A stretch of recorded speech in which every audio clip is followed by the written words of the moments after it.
Hi, I am the Masked Poet and I'm reciting some poems from Poetry's Therapist Meets Poetry's Teacher, which is by Myrna Loy and can be bought on Amazon. I do have other books. I have Spirit of Queens, The Other Side of Tourism, Lover's Rock, More Than a Dance Floor, Part 1 and Part 2. So there's more than enough to keep you busy. And from what I've heard, very, very enriching reading. So every now and then, when I'm thinking about this book, I'm quite a rebel sometimes. I have a soft side, I have a hurt side, I have an emotional side. I also have a political side and I have a rebellious side. This poem I'm about to read to you now is called Black Capitalism. I wrote it maybe about, none of them are really that new. I wrote this when I was in America. So it's over 20 years old, but it's still so prevalent. So, Black Capitalism. How does a minority, when 2/3 are the majority, hold that majority captive? How does a minority, when 2/3 are the majority, take away their willingness to live? How does a minority, when 2/3 are the majority, disable a dominant class? How do you switch their thinking so that there is inter-black fighting? I don't know who to ask. How does a minority, when 2/3 are the majority, distort our boys' choice to decide? They place subliminal messages in movies, provide drugs, guns and black booties, making them complicit in their own genocide. How can we talk to our brothers without sounding racist in order to warn them about the trap that exists? How do we turn things around when things are so far gone and protect them from the new capitalist?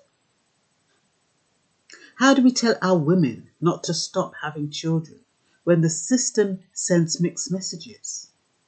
How can we tell them there is a ploy in place to discredit our men and annihilate our race when the minds have already been reined in?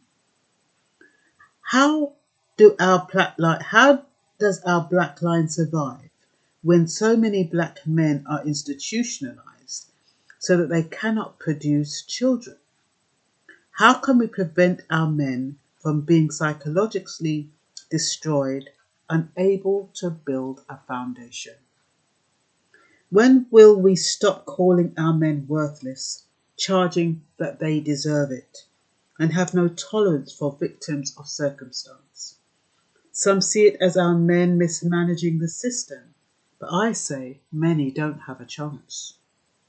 They have studied our generation and our tendency towards short-term gratification, so they trivialise the impact, laughing off the term black capitalism by mocking, what the hell is that?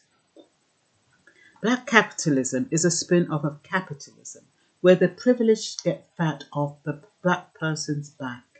It's where a calculating few and machinations to induce ways to physically incarcerate and mentally abuse so that they can reign supreme and foil the sleeping man's dream. So black boys and men rise up and create a mindset that will not self-destruct. Saggy jeans will not cut it. Hip-hop design is a lie. They belong to prison misfits, so open your eyes. If you don't read Willie Lynch's letter, which predicts our behaviour, you will never counter machinations or constructively direct your future. My heart bleeds when I see a black youth brought down to his knees just because he doesn't understand he is a part of a scam. Devise your own game and avoid prison so that you don't become another victim. Sisters, I know that our men can be challenging, but we need to overcome obstacles in order to gain. Let's support each other, not the system, so that you're not a product of black capitalism.